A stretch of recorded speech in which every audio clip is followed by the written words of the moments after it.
Salve pessoal, hoje aqui nas nossas pílulas vermelhas eu vou abordar já uma outra questão, uma questão que diz respeito às configurações de poder num mundo pós-unipolaridade, né, num mundo multipolar, especialmente em comparação com aquilo que nós temos hoje. Mas aqui eu não vou me referir simplesmente à questão da unipolaridade e multipolaridade.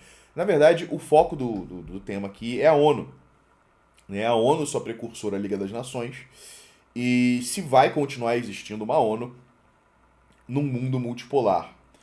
É, eu diria que não. A ONU está com os dias contados. Eu acho que eu botei isso como título dessa pílula vermelha, a não sei que eu tenha mudado de ideia daqui a alguns minutos, o que para você vai ser alguns minutos antes, né? Mas a não ser que eu tenha mudado de ideia, esse é o título aqui do vídeo.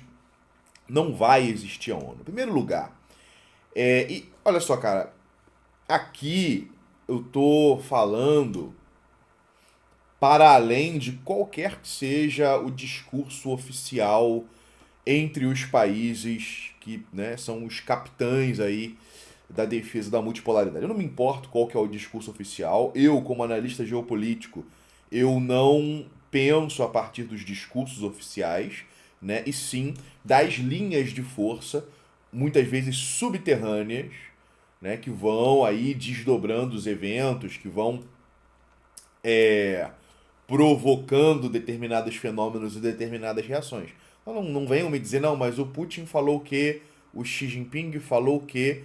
Eu não ligo para o que quem quer que seja tenha falado em um discurso oficial. Eu me interesso pelas linhas de força, ou seja, por aquelas tendências, aqueles padrões, enfim, por determinadas forças de fato que atuam por dentro das nações e por trás dos discursos e das decisões, tá? Agora, vejam só. Quando a gente fala na Liga das Nações, que precedeu a ONU, a Organização das Nações Unidas, Liga das Nações essa surgida após a Primeira Guerra Mundial, após a chamada Grande Guerra, né, um banho de sangue, num conflito ali cuja finalidade na prática, porque é um conflito que foi provocado a partir do Ocidente, cuja finalidade era desintegrar, destruir os chamados impérios centrais, né? Os impérios semi-tradicionais, seria um pouco ousado me referir aos impérios dessa época como impérios tradicionais, mas enfim, ali a gente tinha diante dos nossos olhos uma conspiração liberal-democrática e é, maçônica, maçônico-sabateana, talvez seja a maneira mais educada e discreta de me referir a esse fenômeno. A gente tinha ali uma conspiração liberal-democrática e maçônico-sabateana, cujo objetivo era liquidar os impérios remanescentes para garantir a difusão dessas ideias desse pós-iluminismo, né, do início do século XX. É isso que está por trás da Primeira Guerra Mundial. Né? Algum dia a gente pode até trabalhar isso de uma maneira mais específica. Uh, o objetivo foi majoritariamente alcançado e aí se criou a Liga das Nações. Mas essa Liga das Nações, se vocês pararem para prestar atenção, ela reunia uma minúscula parte da humanidade. É basicamente uma liga de países europeus e de países americanos, com a exceção dos Estados Unidos. E essa liga, enquanto tal, existia basicamente para representar e tutelar os interesses dos ganhadores da Primeira Guerra Mundial. Basta a gente recordar que alguns outros países europeus recorreram à Liga das Nações para debater determinadas questões territoriais, com o objetivo de evitar o escalonamento das tensões armadas no território europeu, na Europa Central, na Mitteleuropa, e esses países foram ignorados. Né? Diante, por exemplo, das tensões fronteiriças entre Alemanha e Polônia, as reivindicações de uma atuação da Liga das Nações para resolver por exemplo, o problema do Danzig e do corredor polonês, esses pedidos, essas solicitações foram ignoradas, foram recusadas, né? Então, assim, a Liga das Nações existia para tutelar os interesses do Reino Unido, da França e dos Estados Unidos, mesmo com os Estados Unidos não fazendo parte da Liga das Nações. Os Estados Unidos enfiaram na Liga das Nações uma miríade de republiquetas centro-americanas e caribenhas, além aí dos países, pelo menos um pouco mais tradicionais, da América do Sul, né, instrumentalizando esses países para fazerem ali um peso, né, nas votações e aí influenciando os debates e tomadas de decisão dentro da Liga das Nações, sem que os próprios Estados Unidos se comprometessem com o conteúdo daquilo que seria decidido ali. Né? Então, assim, a Liga das Nações já começou como uma pilantragem, uma artimanha, e era fadada ao fracasso. Ela era excessivamente unilateral e era muito óbvio, era muito evidente que ela existia apenas para representar os interesses dos países vitoriosos na Primeira Guerra Mundial. A ONU, em parte, corrige alguns desses problemas. Mas especificamente aquilo que ela corrige é esse caráter excessivamente unilateral e pouco representativo da Liga das Nações. Tecnicamente, todos os países do mundo possuem ali o seu reconhecimento e a sua representação nas Nações Unidas, na ONU. Não se trata mais aí de um órgão que representa ali 30% do planeta, como era naquela época. Né? De fato, a ONU, nesse sentido, não é mais isso. E graças à Carta das Nações Unidas, os seus estatutos e por aí vai, ela conseguiu construir para si uma aura de uma neutralidade um pouco maior, né? Em alguma medida, se consegue enxergar na ONU um órgão que é dotado da sua própria perspectiva, que nem sempre é compatível, nem sempre pode ser confundida com os meros interesses geopolíticos das nações constituintes ou das principais nações constituintes da ONU. Mas aí quando a gente olha para o Conselho de Segurança das Nações Unidas, aí a gente recorda que também a ONU é basicamente um órgão que tutela, ou que pelo menos tutelava, uma determinada ordem mundial estabelecida, instituída a partir da vitória, né, das forças aliadas na Segunda Guerra Mundial, né, sobre o eixo, a vitória sobre o eixo. É basicamente a institucionalização da ideia de Yalta, certo? O estabelecimento ali de uma espécie, inicialmente ali de uma espécie de triunvirato internacional, logo um pouco expandido esse triunvirato, e na prática o Conselho de Segurança das Nações é isso, e veja-se que todas as tentativas de uma reforma mais profunda no Conselho de Segurança da ONU não avança. É impossível, no momento atual, que qualquer proposta nesse sentido avance.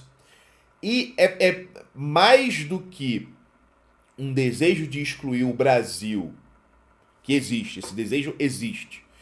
Nem mesmo nações como a Alemanha e o Japão são aceitas no Conselho de Segurança da ONU, que novamente confirma que trata-se ali de uma construção institucional geopolítica cuja finalidade é fixar, consagrar, estabilizar determinada configuração de poder, determinado enquadramento, determinada moldura de poder do pós-Segunda Guerra Mundial.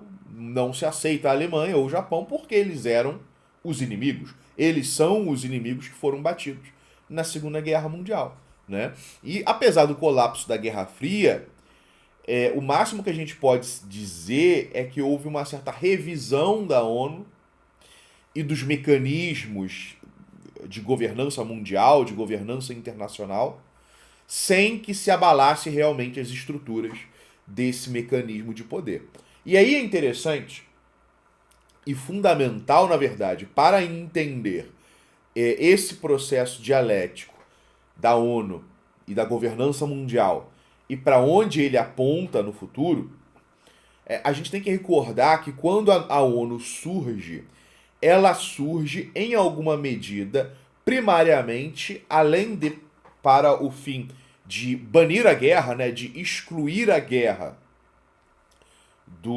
enfim, enquanto método de resolução de conflitos, né, tentando-se ali é, manifestar, encarnar a ideia kantiana da paz perpétua e por aí vai, tudo muito utópico. Você vê os discursos aí ligados à fundação da ONU, os documentos filosóficos, né, de determinados autores que participaram dos debates, né, sobre a Carta das Nações, tudo ridiculamente utópico, né?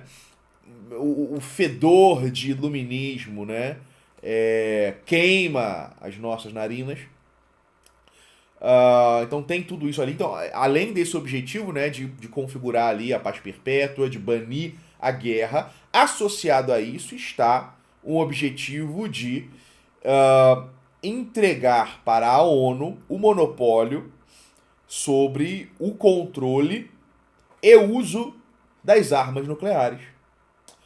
A proposta que estava enquadrada, se eu não me engano, num lobby que estava sendo feito, e aí, se eu não me engano, pelo patriarca Rockefeller da época, depois a gente tem que confirmar essa informação para lembrar se é isso mesmo, mas era defendido ali pelo patriarca Rockefeller da época, que era bastante atuante nesse âmbito das relações internacionais, da geopolítica, envolvia ali a criação de um órgão para a ONU, de um órgão submetido à ONU, que seria responsável por um controle direto sobre todas as usinas nucleares e sobre toda a exploração da energia nuclear.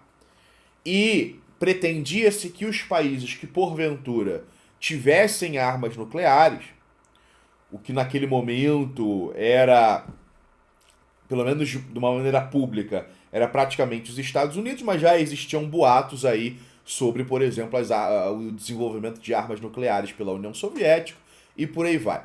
Mas aí a ideia é de que essas nações entregassem as suas armas nucleares existentes para esse órgão, para essa instituição, e elas ficariam sob a guarda da ONU. O mundo, portanto, seria submetido a uma espécie de tirania nuclear nem um pouco democrática, porque, bem, a gente não elege o secretário-geral das Nações Unidas.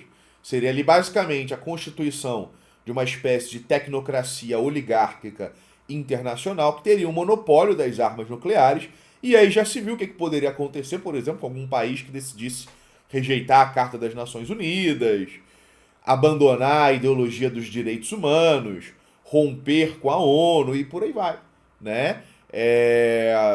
Esse país estaria excluído da humanidade, e hoje nós sabemos qual que é o tipo de mentalidade e quão sanguinolento pode ser um humanitarista, né? Um humanista contemporâneo. Um humanista contemporâneo, ele é capaz das maiores barbáries, né? Dos maiores atos de sanguinolência e monstruosidade, desde que seja em defesa, né, da ideologia dos direitos humanos e da democracia liberal. Então esse era o objetivo inicial da ONU, que não prosperou, até porque isso naquele momento se chocava com o interesse estratégico, o interesse geopolítico, a soberania nacional, o interesse nacional dos Estados Unidos, que eram o principal patrocinador da ONU, né? Então, apesar disso ser o projeto principal, dessa ser a ideia principal, não avançou por conta desse choque com os interesses nacionais dos Estados Unidos, né? E engana-se quem acha que isso está completamente descartado, isso está completamente abandonado. Vejam que a Agência Internacional de Energia Atômica, ela atua de uma maneira que é um tanto quanto intrusiva em relação à soberania nacional dos países fiscalizados, especialmente quando esses países fiscalizados estão ali na periferia do pensamento hegemônico, do pensamento único, politicamente correto e hegemônico.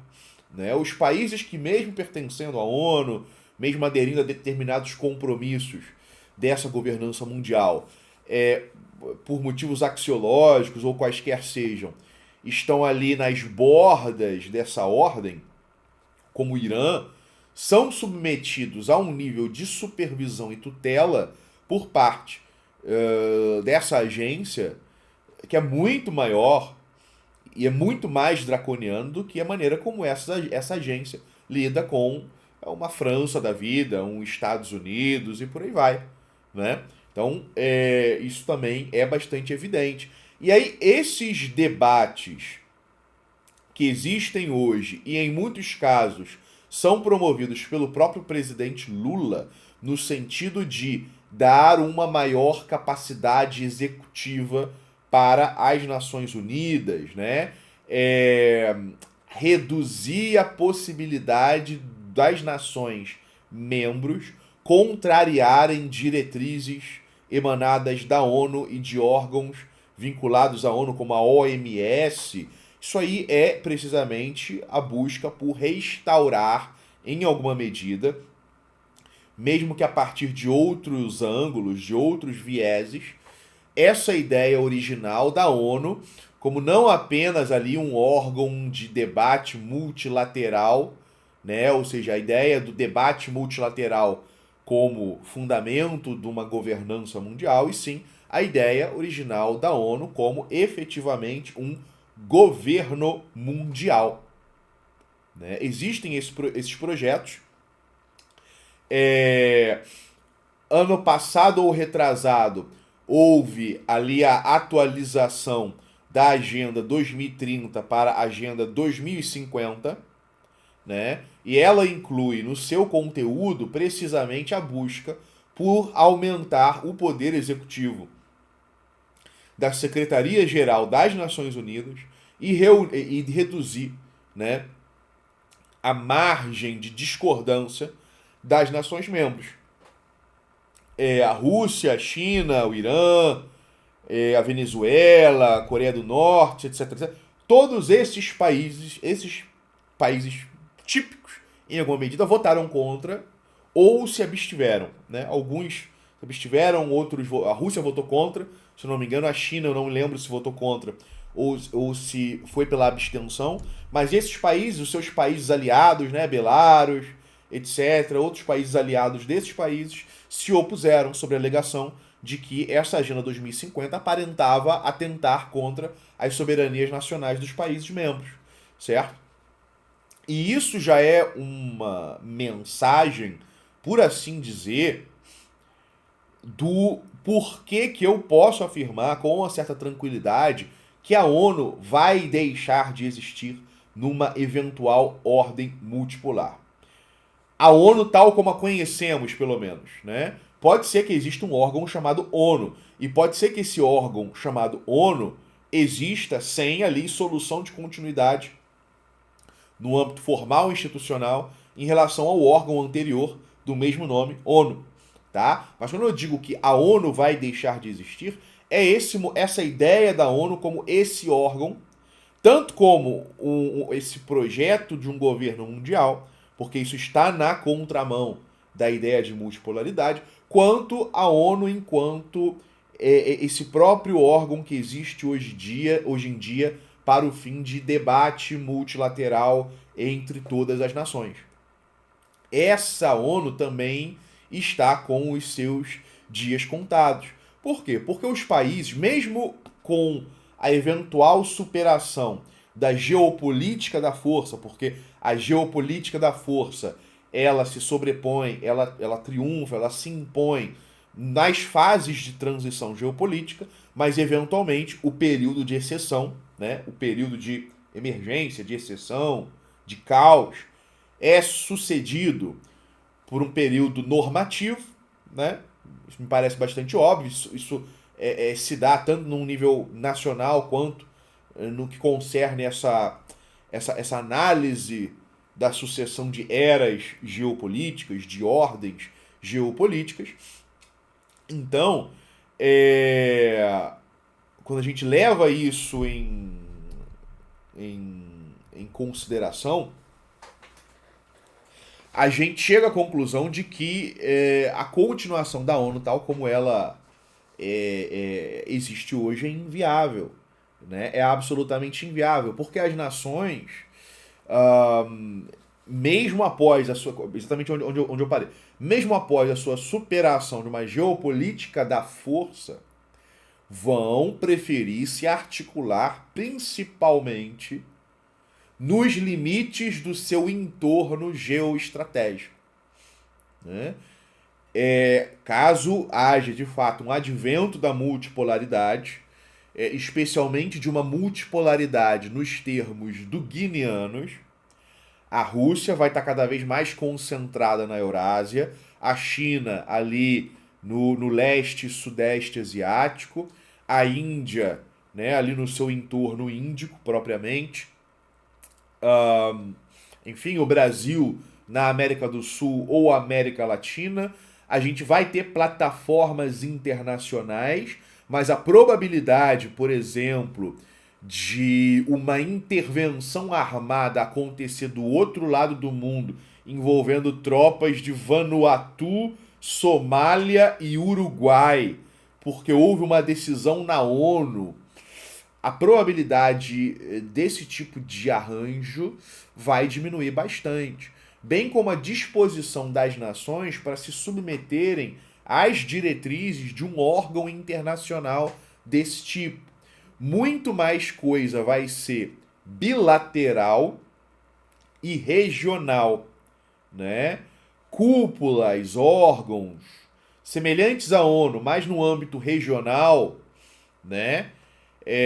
Vão ser mais determinantes para influenciar a geopolítica, para influenciar ali a posição internacional das nações e mesmo a resolução de conflitos do que a ONU. A ONU já demonstrou, a gente está vendo o colapso da ONU já, porque a ONU já demonstrou total incapacidade de resolver conflitos. A gente está diante aí de alguns conflitos que a ONU não consegue resolver. E em alguma medida, apenas articulações ou bilaterais ou regionais conseguem hoje resolver conflitos, como a gente tem de fato visto, certo? Então a gente está caminhando sim na direção de um mundo pós-ONU. Tem gente que tem medo disso. E talvez se deva ter mesmo, em alguma medida, medo desse futuro pós-ONU, né?